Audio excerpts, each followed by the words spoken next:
Well, obviously, one of the most important issues at today's NATO Foreign Affairs Ministerial meeting is the ongoing peace talks between the United States, Russia, and Ukraine. We heard from Mark Rutte, the NATO Secretary General, this morning saying peace talks are ongoing, but NATO's priority is to ensure that Ukraine can negotiate from a position of strength, and therefore he urged NATO allies and others to provide much more military support for Ukraine so it can do that. Notable by his absence is US Secretary of State Marco Rubio, who is not here.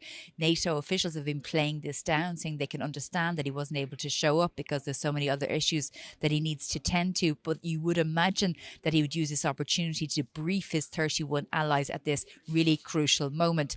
Also on the agenda is the issue of what to do with frozen Russian assets, which are mainly held here in Belgium, 180 billion euros of them, but are also held in France, the UK and Canada. We had heard in the past that the US and Russia maybe wanted to take these assets and use them for a vehicle in response to the war in Ukraine. But really allies and others believe that these assets should be going to Ukraine for reconstruction. So that will be on the agenda today.